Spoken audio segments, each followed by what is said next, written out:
Tom Miller's garage sat on the edge of a quiet Ohio town, where winters were harsh and money was always tight. At 37, Tom was no stranger to struggle. His wife had passed years earlier, leaving him to raise his 8-year-old daughter, Lily, alone. Most nights, the sound of clanking tools and the faint hum of an old heater kept him company while Lily sat nearby, drawing on scrap paper with crayons.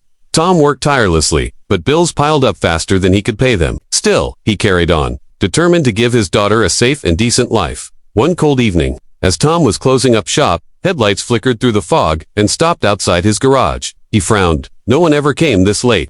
Moments later, the door creaked open, and a woman staggered inside. Her clothes were torn, her face pale, and she clutched her arm as though in pain. "Please," she whispered, her voice trembling.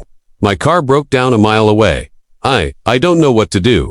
Tom immediately pushed aside his exhaustion and hurried to her. "Sit down here," he said gently, guiding her to a chair. He grabbed the small first aid kit he kept for Lily and carefully cleaned a scrape on her arm. The woman winced but gave him a grateful smile. "You're very kind," she murmured. Lily peeked around the corner, curious about the stranger. Tom gave her a reassuring nod. "Sweetheart, can you bring Daddy a blanket?"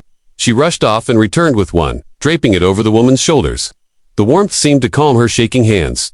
"Don't worry about payment," Tom said when she tried to explain she couldn't afford repairs. "I'll check your car, just rest for now." His voice was steady, but inside, he worried. He barely had enough money for his own family. How could he afford parts for someone else's vehicle? Still, his heart wouldn't let him turn her away. After settling the woman safely in the office, Tom pulled on his worn jacket and headed into the cold night with his toolbox. The icy wind bit at his skin, but he trudged along the road until he found her broken-down sedan, hazard lights flashing weakly. Kneeling beside the hood, he worked by flashlight, fingers stiff from the cold, determined to get the engine running again. Hours slipped by. His breath clouded in the freezing air, and grease stained his hands. But at last the engine sputtered. To life. Relief washed over him as he drove the car back to his garage. Inside, the woman was dozing lightly under Lily's watchful eye. Tom parked the car and whispered, "It's fixed. She'll be okay now." For Tom, it wasn't about money or recognition. It was about doing the right thing. He had been through enough hardship to know what it felt like to be helpless. As he watched the woman rest, he had no idea that this single act of compassion would soon change the course of his and Lily's life forever. Next morning, Tom woke up to the sound of tires crunching over the gravel outside his garage. He rubbed his eyes, thinking it was just another customer, but when he stepped outside, his jaw nearly dropped. 3 sleek black SUVs had pulled up, their tinted windows reflecting the morning sun. Men in suits stepped out, scanning the area like bodyguards. Lily clutched her father's hand, wide-eyed from the middle vehicle. The injured woman emerged, this time not in torn clothes but in an elegant coat. She looked rested, dignified, and almost unrecognizable from the weary figure Tom had helped. The night before, she smiled warmly at him.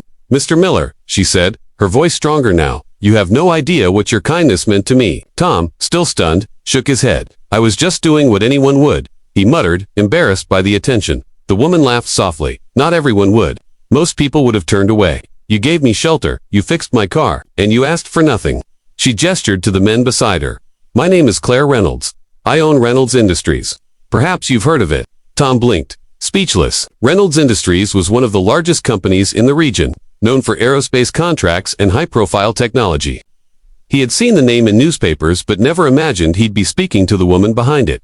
Claire stepped closer. "I was traveling quietly last night to avoid unwanted attention. I didn't expect to break down in the middle of nowhere, or to meet someone like you. Tom, you reminded me that there's still good in this world." Lily squeezed her father's hand, whispering, "Daddy, she's really rich."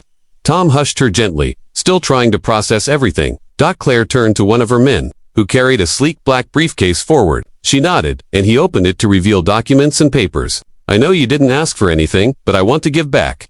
Your garage has potential, but it's falling apart.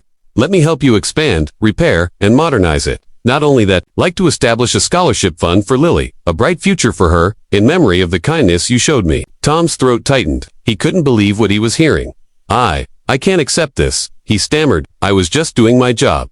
Claire placed a hand on his arm. "Sometimes doing the right thing is the most extraordinary act of all. Please, let me do this. You saved me when I was vulnerable. Now let me help you stand tall again." Lily's eyes shone with hope. "Daddy, maybe now we can buy me a new bike," she whispered innocently, and even Claire chuckled, overwhelmed with gratitude. Tom finally nodded, tears welling in his eyes. As the townspeople gathered to watch the scene unfold, Tom realized this wasn't just luck, it was life-rewarding kindness. In one night, his world had shifted, and his daughter's future had been secured. For the first time in years, Tom felt that maybe, just maybe, everything was going to be okay.